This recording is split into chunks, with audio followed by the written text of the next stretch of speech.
Hey, big fella. What's up? You know what you call 23 John Deere tractors at a Dairy Queen? What's that? Prom night in Tuscaloosa. Well, hey, why did O.J. Simpson want to move to Tennessee? No idea. Because everyone has the same DNA. Nah, it's pretty good. You know why didn't Jesus come from Alabama? What was that? Because there ain't no wise men and there sure ain't no virgins. That's good too. How do you know the toothbrush was invented in Tennessee? I've heard this one before, but go ahead. It was invented. If it was invented anywhere else, it would be called a teeth brush. Yeah, that's pretty good. Okay, well, all right. What do you call a virgin in Alabama? Ooh, I don't know. Faster than her brothers. I've never heard that one. Well, all right, then. Why do Tennessee fans hate the number 12? I don't think I've ever heard this one. Why? Because that's how many titles y'all like catching us. You son of a bitch. Roll Tide. There was a line there and you crossed it.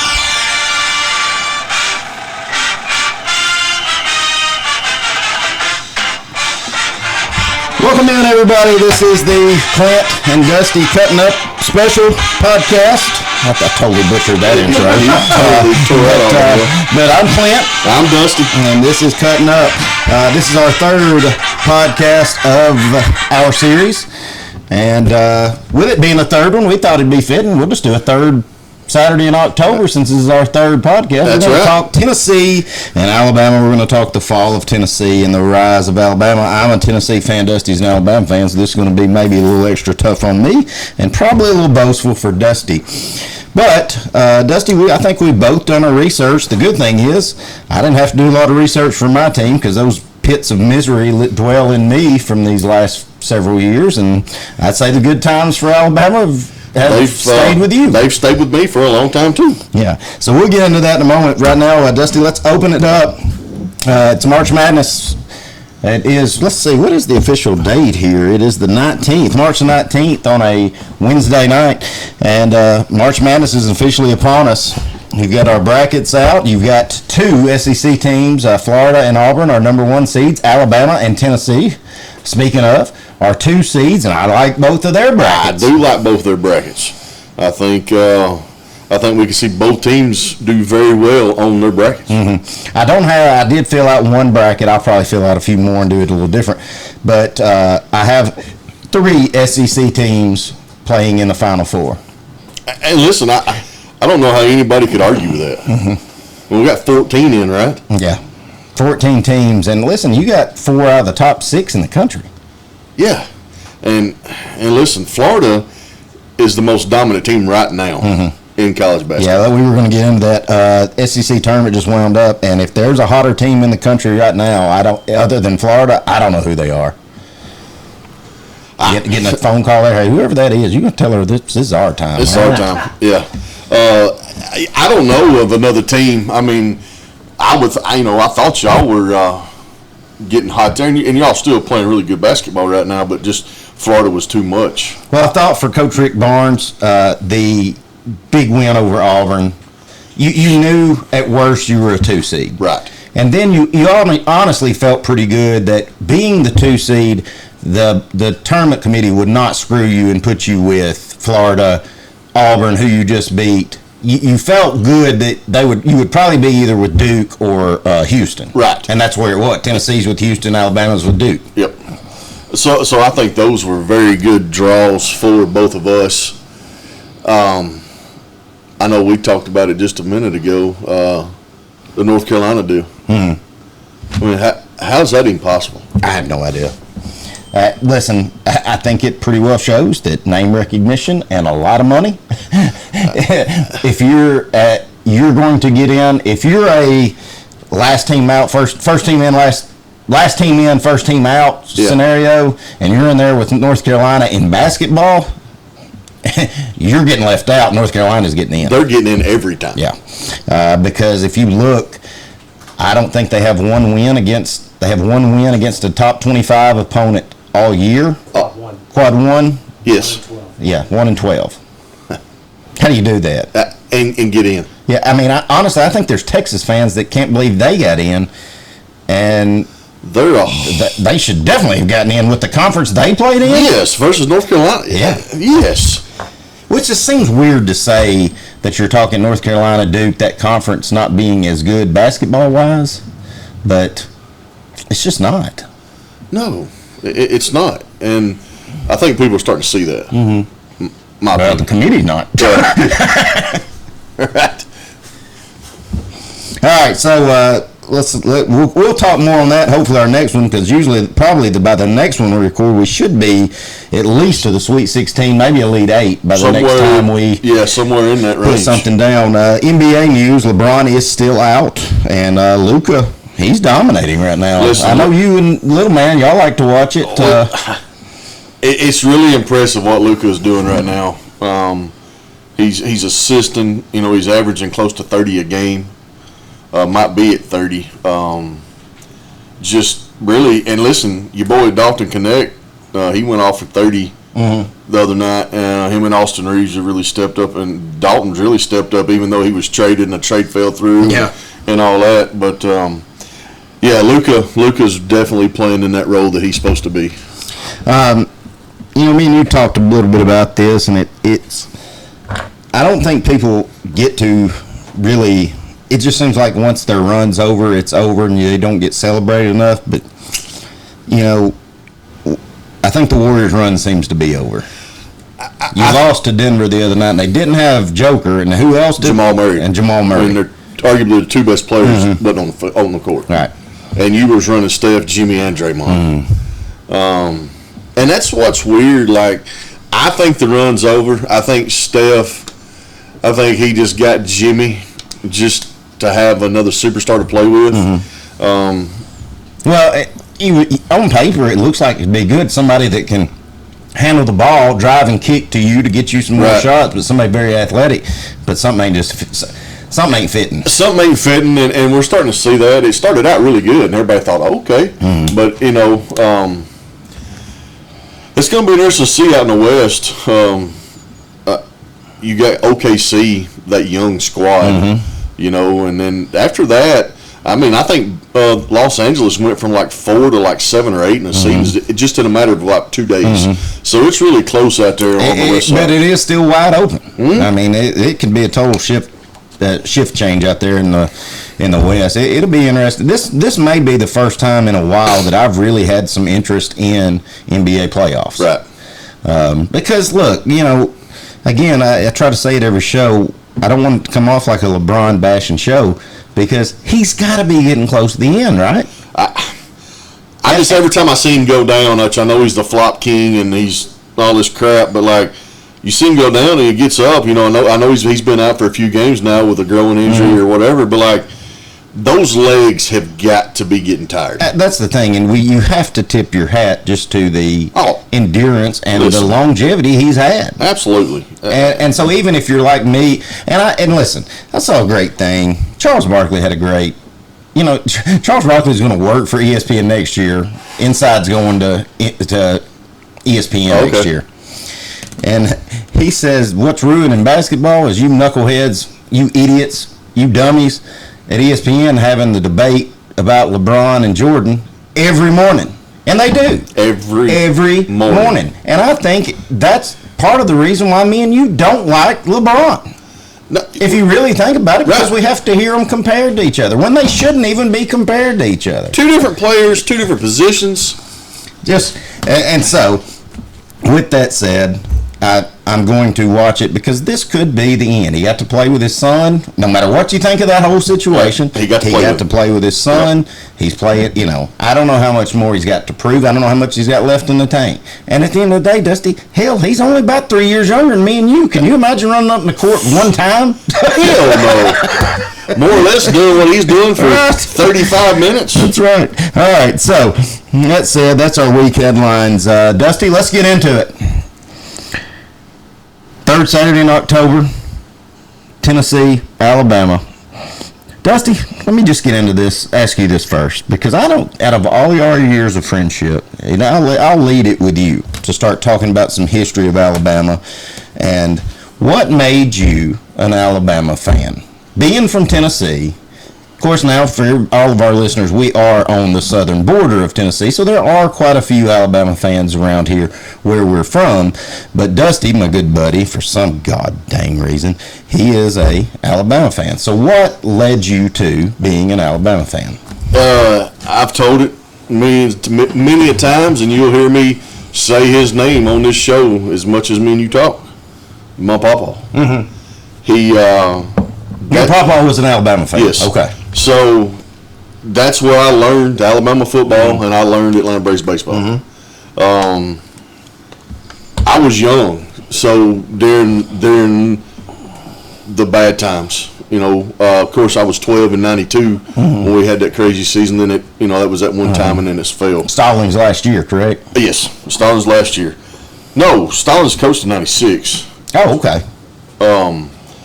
But yes, maybe his last winning year. Yeah, that was his last winning year. Okay. Yes, because then in '93 we had to forfeit all our games and all that. But that's where I learned it. I hear it all the time. Oh, you a bandwagon front runner? No, I remember. I can honestly say. No, yes, you go around. There's a lot of people that I know good and darn well, and I probably got pictures of them wearing Tennessee hats somewhere if I dug deep enough. That are all of a sudden Alabama fans. You are not one of them. You have said Roll Tide since we were kids. Made me want to throw up, but you still did it, so I have nothing but respect for that part. On that take, where I fell in love, where I became a University of Tennessee fan, it wasn't until I was 11. It was with my pawpaw. I was sitting with my pawpaw, Brazier, out on the farm, and watched the comeback November 9th, 1991, at Notre Dame. Johnny Majors was the coach. Tennessee was down, I think, 30. Oh, wow. Came back, beat Notre Dame, and from then, Andy Kelly was quarterback, who pretty good baseball player, pretty good quarterback, but nothing sensational. But I fell in love with Tennessee football after that, and so that's I think what led us into it. But again, I was 11. Yeah, I mean, when I was a kid, I didn't care. I'd go out and play it, but I didn't. Yeah. It was kind of like Braves baseball. 91 was a big year for me. It made me a Braves fan. It made me a Tennessee fan. Right. And it was when I was 11 years old. So, touching on that, brief history, Tennessee, they've won 6 national championships, 6 unclaimed, 15 SEC championships. The thing about the Tennessee fan that I think wholeheartedly anybody with any common sense would say is expectations are a little bit different than probably what they are in Tuscaloosa, because the history in Tuscaloosa with Bear Bryant, even before we even get to what Al Saban did, right. You're expected to win championships. Tennessee, and I'm proudly say we love our environment. We love the Pride of Southland band. We love being on the hill. We love being the underdog. You give us a team that goes out there and puts on a show and competes their tail off, we're okay with 10-2. And hey, every 2 or 3 decades we win a national championship. Great. But that's what made me fall in love. Just the pageantry of Tennessee football is what I think that's what you got out of most Tennessee fans, because there's just nothing like the SEC football. Yes, we're from the South, but Tennessee is the second winningest program in the SEC, and so with that said, leads us into give us a little back history on Alabama before we get into what the year it all turned. Right, and I'm just going to hit a little bit. We brought up we had Stallings. Mm-hmm. He wins a title in '92, and then then in '93, we had to forfeit everything. And then after '96, I give Stallings, he was there 6 years, got a title, but after '96, it went to shit. We had back to Bo. He was there for three seasons. Okay, then we get old Dennis Franconi. Didn't you have 2 coaches that literally only coached 1 game between the 2? That's my next statement. Okay. So we have Dennis Franconi. He goes 17-8 in 25 games, and then in 2003 is when it got as low could get. The high guy named Mike Price, and he comes in. He's hired in December, and he was fired in May. Had that fun plane ride, didn't he? Oh, yeah, he did. And everybody's like, really? This guy was in Pensacola, Florida on a golf tournament, golfing trip with the University of Alabama, and he's in a strip club. Well, then it gets worse from there, as there's a few $1,000s charged to his hotel room for women. Now, Escorts. Let's pay the women some respect. They're escorts. And if people don't understand where I'm going with that is that's on the University of Alabama's credit card. So this cat don't even coach a game, and he gets fired. And then we bring in Shula, and he's there for 3 years, and he gets fired. He's going into a bowl game, and he gets fired. Mm-hmm. We're going to play in the Independence Bowl. And then they hired this guy named Joe. He was a defensive coordinator. I believe he was a defensive coordinator. He gets hired. He coached one game, and he lost in the Independence Bowl. Mm-hmm. And then 2007. Yeah. Well, hold on right there. We'll get into Jesus as Alabama folks like to talk about him. I remember the ongoing joke when Price did that, being like, now listen, you can pay for the players, but you can't pay for the hookers. Right. Yeah. You got to do that with your own money. Yeah. That was a running joke everywhere. But, Dusty, I think the pit of misery for you guys was that mid-90s to mid-early 2000s. Yes. And, you didn't even touch on everything Bear Bryant did. No, we don't. You would literally have to have been living under a rock to not know who Paul Bear Bryant was. Exactly. Who, I think, until Nick Saban retired, or maybe 4 to 5 years before Nick Saban retired, everybody would have said the greatest college football coach of all time. Well, now he's second. Yeah, he's second. But a little backstory on Tennessee. Philip Fulmer gets hired in 1993. Very controversial. Johnny Majors. Yes. Johnny Majors had to do some stints in rehab and detox a little bit. And right. Philip Fulmer stepped in and then took his coach's job. Then in comes a guy named Peyton Manning, 1994, starting quarterback, and led the way and did some things Tennessee had never done. Now, never won a national championship. Never could beat Florida. And I know that's what a lot of our listeners, I think that's what at least one person said, was they never could beat Florida. The 90s Vols, Dusty, were a lot like the 90s Braves. You had that one championship, but you had a whole lot of what could have been. Could have been, yep. But now, of course, I'm a Peyton Manning fan. I think you would agree with me, even though he's not your favorite, but Peyton Manning's top 5 quarterback of all time, correct? I have him number 2. Okay. So, and that's an Alabama fan.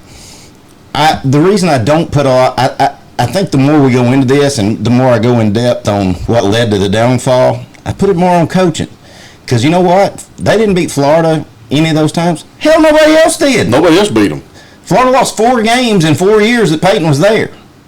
That says something. And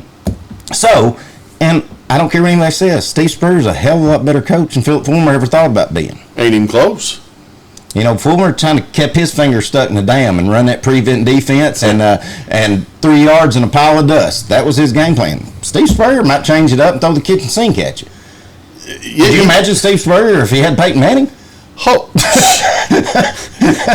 He won 4 national championships. That's what I'm saying.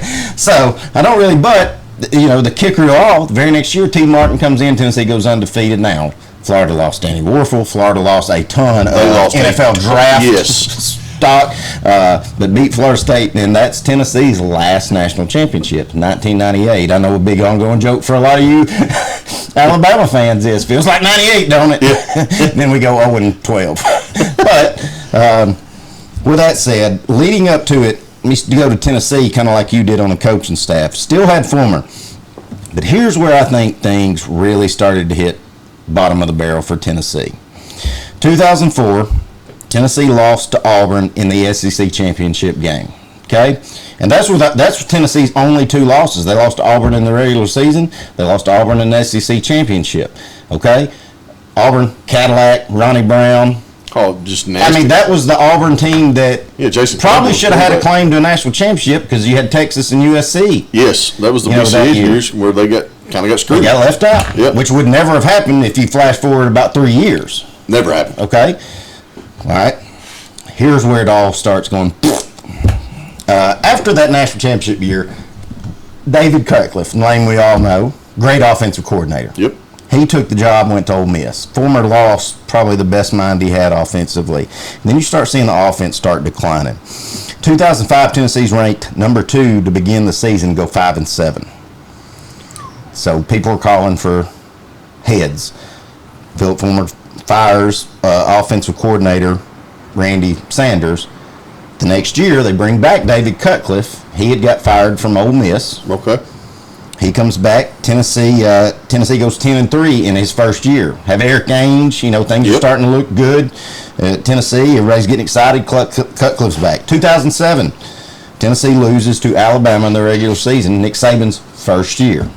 That's where you stop. This is where I'll pick up. Right. Tennessee loses to Alabama. Nick Saban's first year, but that was the only regular season game. Tennessee only lost 2 games that year.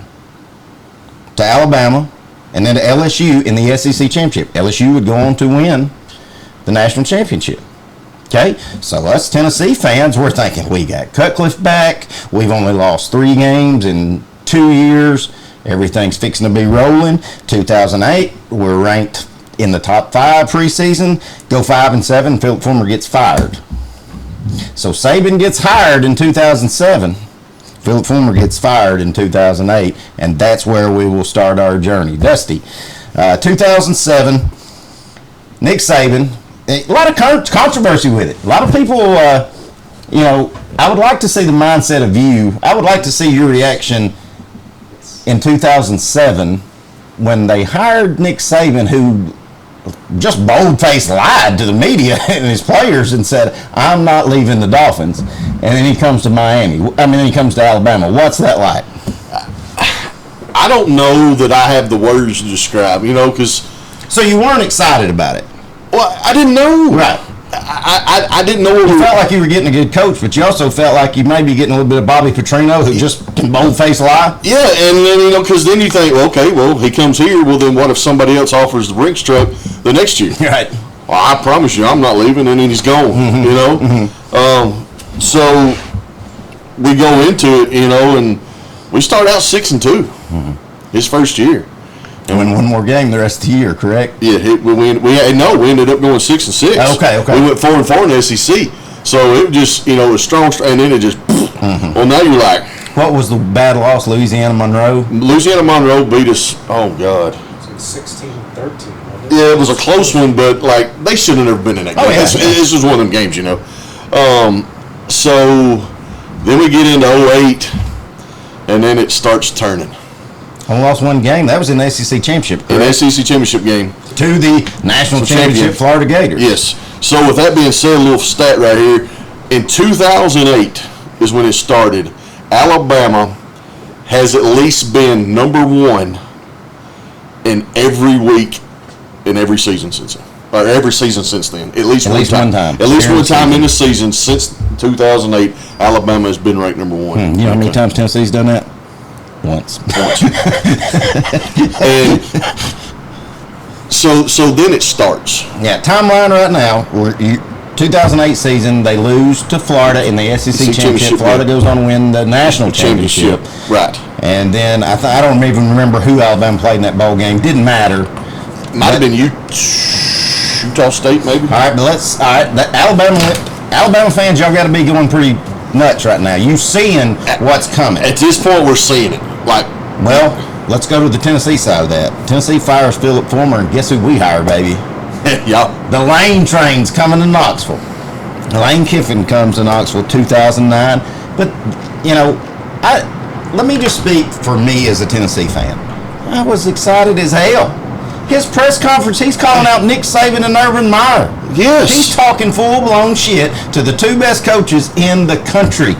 Not just in SEC. He said, y'all need to make sure y'all come to Gainesville when we beat Florida, and we're going to play Rocky Top and Swamp all night. In his first press conference. And I said, yes, that is my coach right there. He's my guy. I said, I've been ready to get rid of all this Philip Fulmer. And I feel like a Judas saying this about Fulmer because that man loved Tennessee.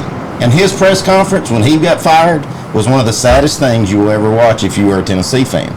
But it was time to go. The game outdid him. And I was excited about Kiffin. And the only highlight. I mean, went 7-5, enough to get you excited because him and Ed Orgeron are bringing in recruits like crazy to Knoxville. We're excited. That's the Tennessee game.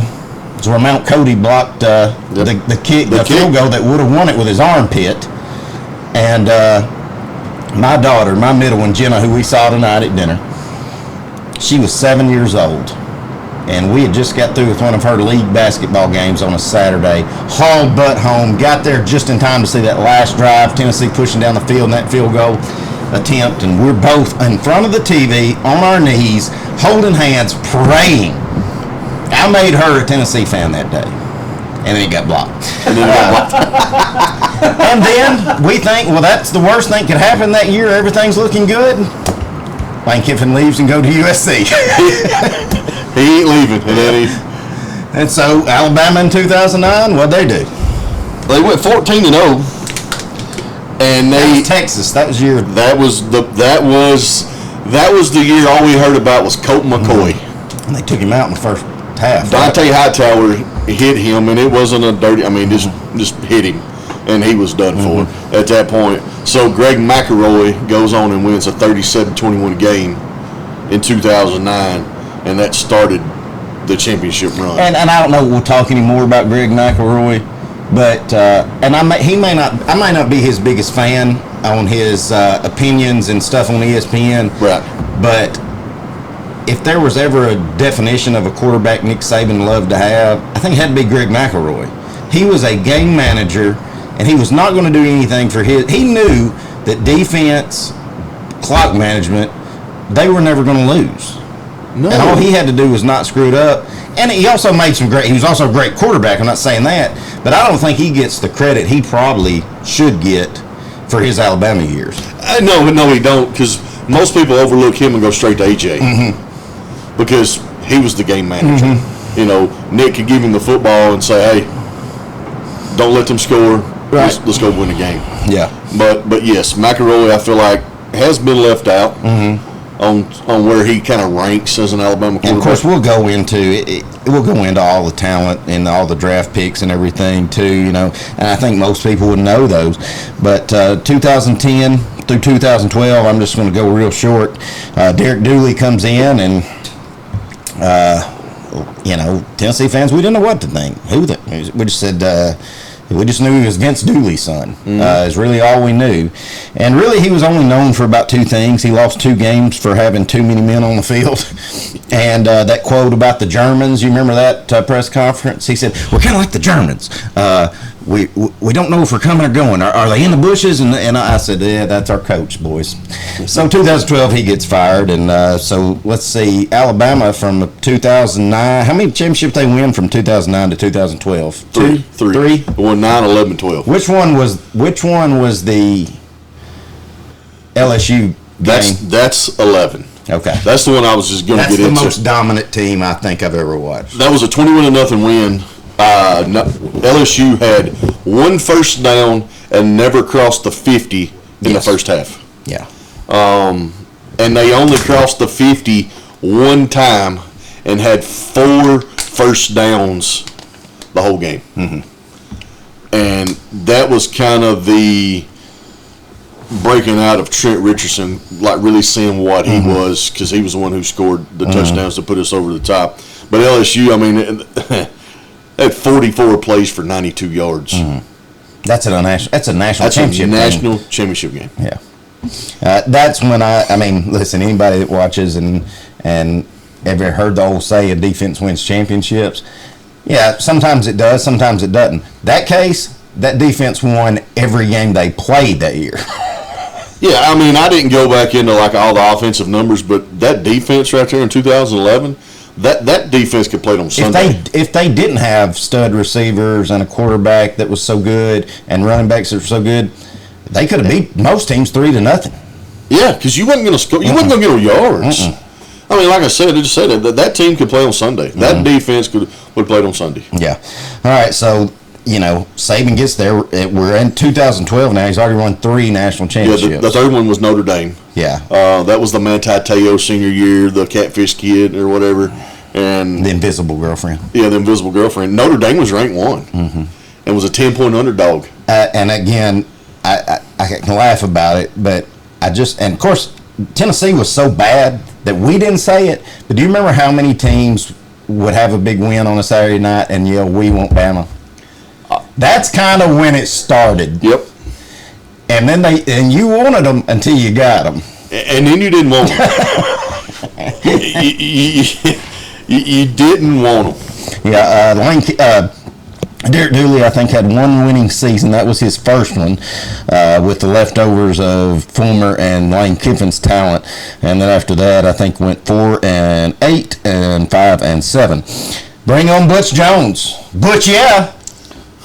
Go butch yourself. Go butch yourself. I mean, I remember license plate and T-shirts that said that. My favorite thing was just brick by brick. We were champions of life. Rough first year for Butch Jones. He gets a pass on that because you're working. Derek Dooley, and again, he may be the greatest human in the world, but do you know in his last 2 recruiting classes, never recruited an offensive lineman? How's that even possible? I don't know. I mean, honestly, it was almost like he couldn't believe that he didn't get fired the year before. It's like, well, I didn't think I'd still be here. But he didn't. So Butch Jones did inherit something that was awful. But I was never sold on Butch Jones, and you want to know why? Why is that? Because Derek Dooley had one quality win, and it was against Butch Jones. Butch Jones era, listen, 2015, that's when Josh Dobbs comes in the second half against Alabama at Alabama, and he shows you how good he was. And Tennessee ends up winning about 8 games that year.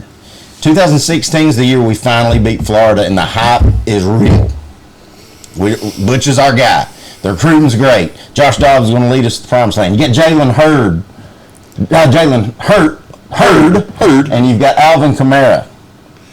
Okay? Nasty offense. And you're thinking everything's great. You beat Florida for the first time. You are ranked in the top 5. You go to Texas A&M, get beat. Then the next week you get Bama, get killed.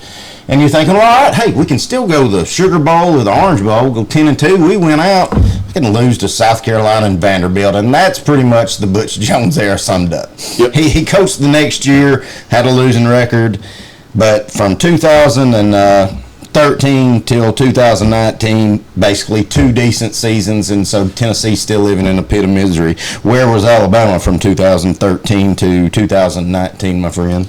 Well, in 2013 and 14, we lost the bowl games. I remember you lost to Utah one time in there, didn't you? Yeah, right in there. And then 2015, that was the year we got Dabo. That was a title game. We beat Clemson 45-40, and Deshaun Watson whipped our ass. How we won that game, that game was won on Derrick Henry. It was odd watching that game, thinking that's an Alabama team out there with that many points. Yes, I mean. But as you said, and I was going to say it if you didn't, I think that was the game when the whole world realized if Derrick Henry wants to run the football against you, there's nothing you can do. Yeah, and we'll get into that talking about Derrick here in a little bit. But yeah, and in 2017, that was the Georgia. That was the game with Georgia. That's when Tua. That's when we found out Tua was. Hurts gets benched going into halftime because it was playing like garbage. Tua comes out, he gets sacked. We go 3 and out, and everybody's like, "What good's this?" Because you don't know. And then Tua settles in, and him and Devontae Smith just connected. And of course it's the catch. You see everybody were in there in overtime. And, he hits Devontae on stride, and, the rest is history in that game. But, yeah, that's the game where we learned who Tua was and had a great career at Alabama. And, for me as an Alabama guy, that play is called 2nd and 26. And I remember watching it.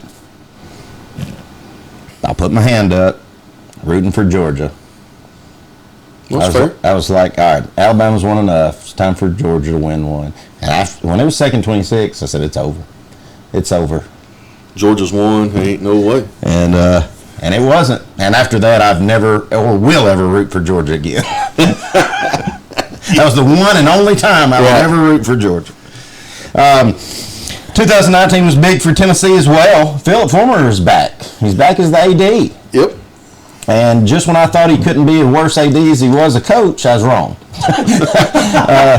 Because Philip Fulmer, who is known to stay in-house, stay former Tennessee players. He was very loyal. Hires Jeremy Pruitt. And listen, if we got any listeners that don't know the debacle that was Jeremy Pruitt, his 2 years at the University of Tennessee, let's just say players were getting paid with McDonald's bags full of money. Bags. McDonald's bags. No, they were getting McDonald's. There just happened to be a little cash in them. Well, you know. And the bad thing was, the son of a bitch still lost. He couldn't play the good players. Yeah, he couldn't. He was paying the wrong ones. But Pruitt left Tennessee in shambles. Tons of violations, tons of scholarships lost. And Jeremy Pruitt is now, I think, a head football coach somewhere around He's down in Payne, Alabama. Yeah, he's down in a small town Alabama coaching. Which is sad because was one of the best defense coordinators in the country. Was an Alabama was an Alabama guy and an Alabama defensive coordinator. Yeah, I mean, he left us to go to y'all. Mm-hmm. So let's see. That was 2018 through 2019 were the Jeremy Pruitt years. Let's see. Did Alabama? They didn't win a championship in 19, did they? No, we didn't win 19. We won 2020. Which year did Clemson beat Alabama? That was in 2019. Yeah. Oh. No, they beat us 2 years in a row. So they beat us 18 and 19. Oh. Deshaun beat us for one title and Sunshine beat us. Okay. Oh. But either way, Alabama's might have losing the national championship, but you're still pretty much walking in high cotton there. Right. We lost in 2018. Did not go to it in 2019. No, 2019 was LSU. Yeah, Joe Burrow. Yeah, that was Joe Burrow. So yeah, we lost 2016. And LSU beat the shit out of Clemson. Just beat them like a rented mule. Of course, they beat everybody. Yeah, we lost to Clemson in 16 and 18. Mm-hmm. Okay. We got Deshaun the second year. He beat us the first year. Okay. We gave him the second year, and then Sunshine got us. Y'all played Clemson in 3 of those national championships, and they beat 1 and 2 of them. Yeah, they beat us once, and we beat them twice. They beat us twice. We beat them once. I got you. And then you had Georgia in 17. Yeah, and Trevor Lawrence was the first and only true freshman to win a title. I got you. All right, so that's where we are all the way up until 2019. Now we're getting to where things starting to turn, big fella. Oh, it's turning. 2020, the University of Tennessee announced Josh Heupel will be their new head football coach. And if you were a Tennessee fan like me, you go, who the hell's that? I mean, you knew of him. Knew he'd done some high-powered offensive things at Central Florida, and right? Yeah, Central Florida. And you think, well, all right, I guess it's got to be better than Pruitt. It's what everybody was saying. And he comes in with all these sanctions against him, with hardly any scholarship players, and goes 7-5 in the first year. Almost beats Lane Kiffin, a top 10 Ole Miss team that came back to Knoxville for the first time since 2009 as head coach, and Tennessee fans appropriately. I mean, what else would you do? Throw mustard bottles and golf balls at him. The whole game. So it was a good first year. Let's see, 2020, COVID really didn't affect college football, did it? Because by the time college football wound up is when everything hit, and by the time the next season came, it had kind of cleared back up. Yeah, because that right there at the end of the title run, the title game, is kind of when they started shutting things down, because that was our last one. Yeah. Let's see, what did Alabama do 2020? 2020, we beat Ohio State for national championship. Yeah, gotcha. 54-24. Was that the first year of the 4? Yes, first year of the 4, and we had Are you sure? No. Second year. Of the 14 playoff? Oh, it'd been. First year was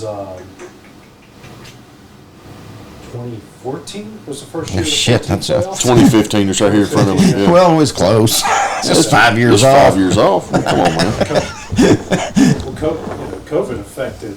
It depended on where you lived in the country at that point in time. Because remember, it was only you only played SEC teams. The Big Ten only played Big Ten teams. Well, 2021. Yes, that's where I am. 2020, yes. 2020 was Pruitt's last year, and we only played an SEC schedule. And I think he went 2-7. I think we only played 9 games that year. So yeah, I'm off on a year. 2021 was Heupel's first. Yeah.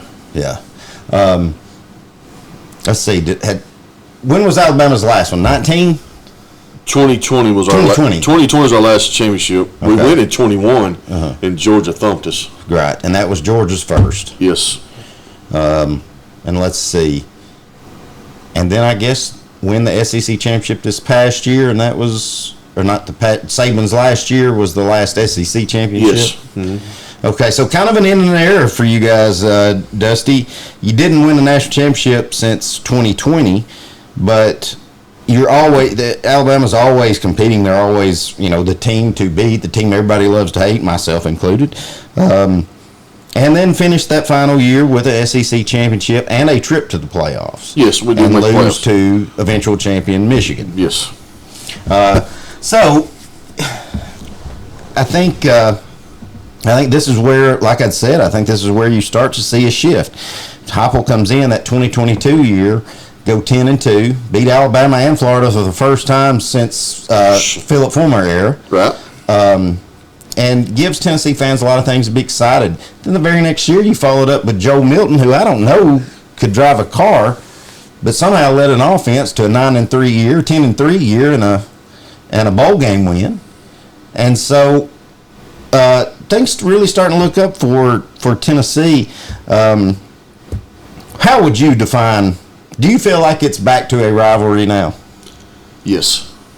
And that all started in 22? In 22 is when it started.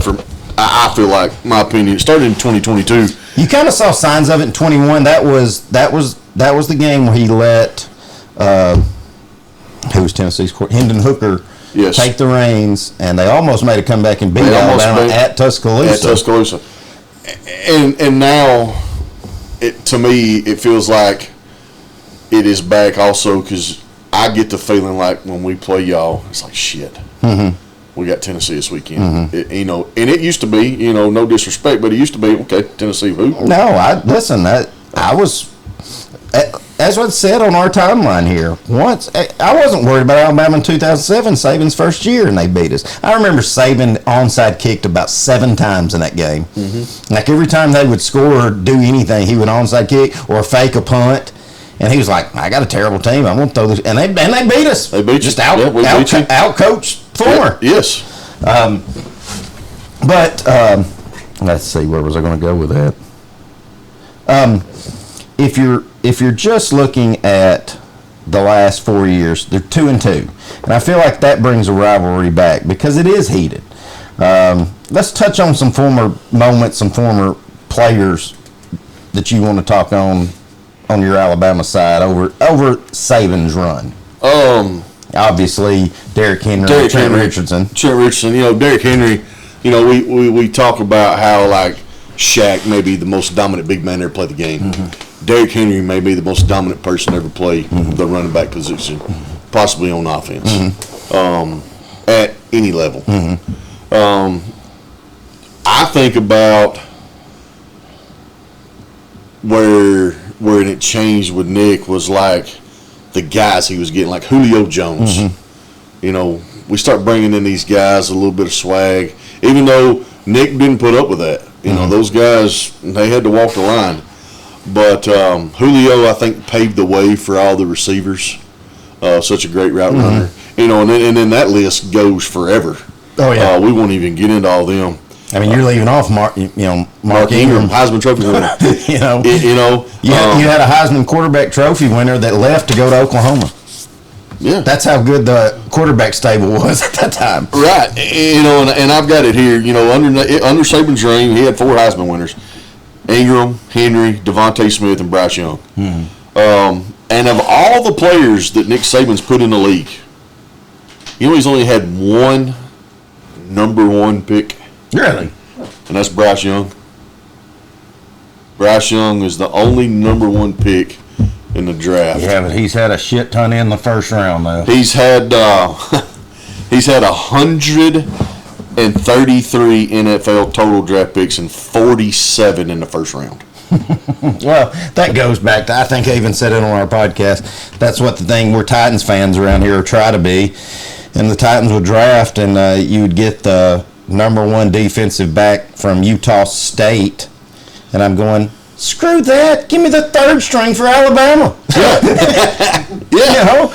And that's how dominant that especially on the defensive side, Sure. and the O-line and run the football, those Saban teams were, that's how dominant that style of football was. Yeah, I mean, and I think that was when, for me, I started seeing a change in Nick. Mm-hmm. Is when the game started changing. Mm-hmm. Not just the recruiting and the NIL stuff, but the spread offense. Well, before we get into it, listen, I honestly thought he would be done before he was done, when you couldn't win football games 6-3 anymore. Everything just changed. But, you know, these coaches get a lot of, well, that's one of Saban's boys. But it also takes a lot of Saban to put the trust into some of these great coaches he's had, in Kiffin, in Shark, and Yeah, I mean, O'Brien, he's been there twice. Yeah. You know, Kirby.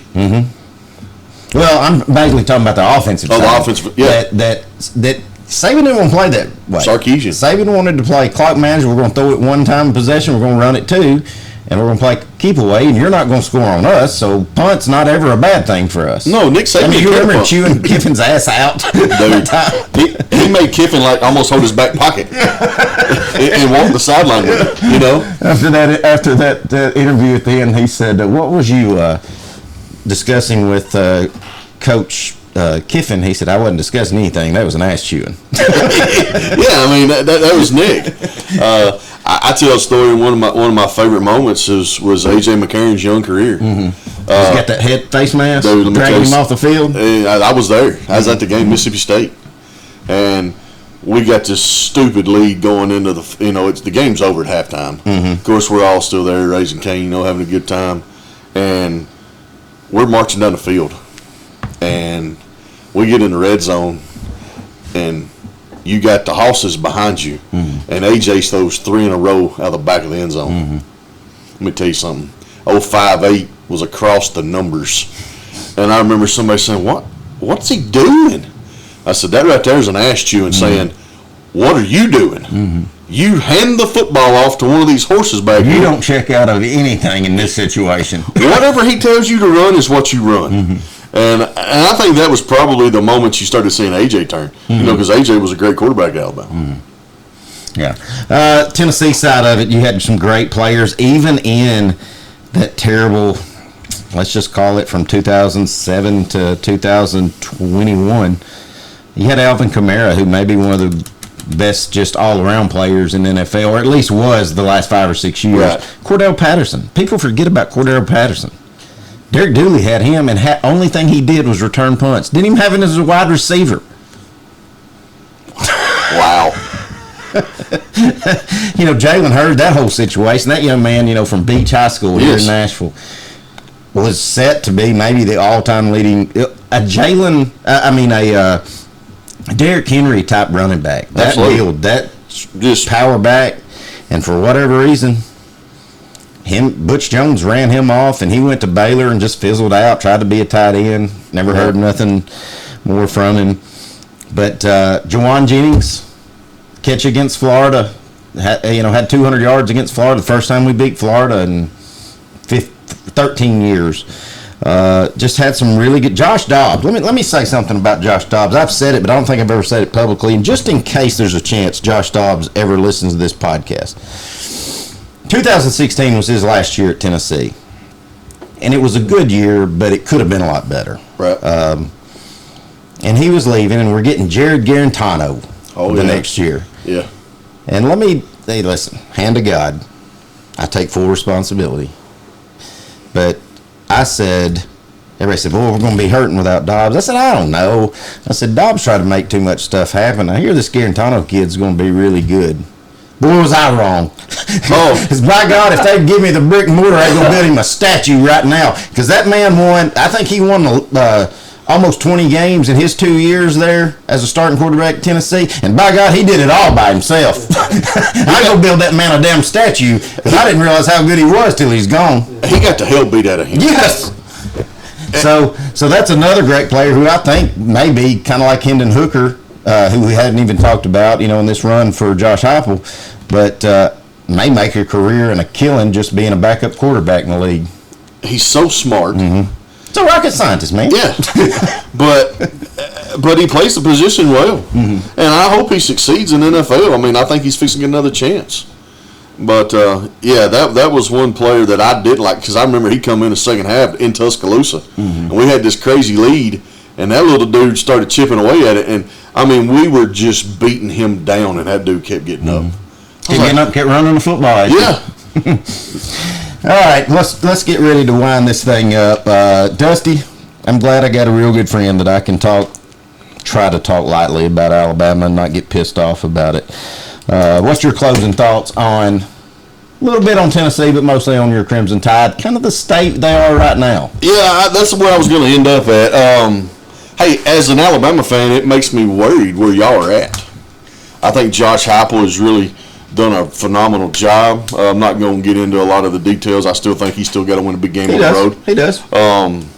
Now for where Alabama is, and as you start, we talk about what Nick done, his years at Alabama. That'll never be redone. Mm-hmm. And that's the thing. I think you're a realistic sports fan. Now, you may cut up and say everything's down in the dumps, but I think you're a realistic sports fan to not expect it to ever be what it was, because that would be trying to put too much on your current coach. Absolutely. And I do give him a hard time. I mean, it wouldn't matter who it was. It doesn't matter if it's DeBoer, if it was whoever, it could be Heupel, it don't matter. But I feel like Alabama with DeBoer is just maybe a top-tier team, not the over-the-top, which I think puts us and y'all at that play. Y'all may be a little better than us right now, but I feel like we're kind of back and forth, kind of hovering at the same level. We talked about it on our first podcast, and I'm going to ask you again. You still stand on, you think DeBoer has to get to the playoffs in year 2? Has to. Or he's definitely either fired or got a year left, maybe. His ass is on the hot seat. Absolutely. If he don't make the playoffs this year. Now that it's 12 teams. If he don't make the playoffs, he's a fired ass. Okay. They're not going to let, and we know how these boosters work. It don't matter what school it is, especially and listen, a lot of times boosters don't have common sense. They just want to win. They're paying for it. They don't care. They're paying you to win. You're not winning football games. We're going to find somebody else. That's right. All right, so that's your exit. So what are your realistic, how do you feel Alabama's going to do in 2025 this coming fall? 8-4. And not make the playoffs. And DeBoer's fired. Okay. All right. Well, hey, I hope you're right. I hope I'm wrong. One of those 4 is against the University of Tennessee. And that's where I'm going to close. Dusty, it's been some heartache and misery. I know most of our listeners probably here local. Scoop, I thank you for your comments. I think Scoop's our one fan. We have one fan, and Scoop he's on it. But no, I do want to give all you guys that have reached out, comment. I know Dusty's the same way. Thank you for all the encouraging words, all the ones that have said we enjoy it. For all of us that are listening that are like myself, we live and bleed orange, and it's been a hard 15 years. Let's just call it a hard 15. You want so bad to root for your team. You want to sing Rocky Top, but we don't ever score, so you can't. And then Josh Heupel comes in. And he may be fired in the next couple of years, but right now he's got to believe strong. He goes 11-2 and wins the Orange Bowl. He goes 9-3, 9-4 with Joe Milton after losing Hendon Hooker. He goes to the playoffs the first year that it's 12-team playoff, loses to the eventual champion in Ohio State. Got a good recruiting class coming in. We don't know. Our first episode, Dusty, was what this podcast, what the year was that was college football. It may explode next year You know, it may just blow up with all this money coming in all over, players being able to leave. We don't know what the state, but we do know Dusty will always be an Alabama fan. I'll always be a Tennessee fan. And with that said, you remember how I told you in 2007, me and that girl were on our hands and knees praying? Well, in 2022, we didn't get to watch it together because she was grown now. She was with her boyfriend. I was watching it. Tennessee kicks that field goal to beat Alabama for the first time in 16 years. 16 years. And we FaceTime each other, and we're both crying. It was on my birthday, and it was the best birthday present I could ever get. So, Dusty, just for you, we're going to play this one to go home. Sing it with me, big guy. Come on. Tennessee's on the rise. Alabama's on the fall. Everything's good in the state of Tennessee. Thank you guys for tuning in. Thank you. Thank you. We don't know really what we've discussed the thing. Maybe it's the dream team. Maybe the Bulls. Maybe we may go somewhere out totally in left field. We'll talk about it and be back with you in about a week and send out some feelers. Yep. I'm Dusty Kaiser. This is Clint Brazier. Thank you for tuning in on Cuttin' Up.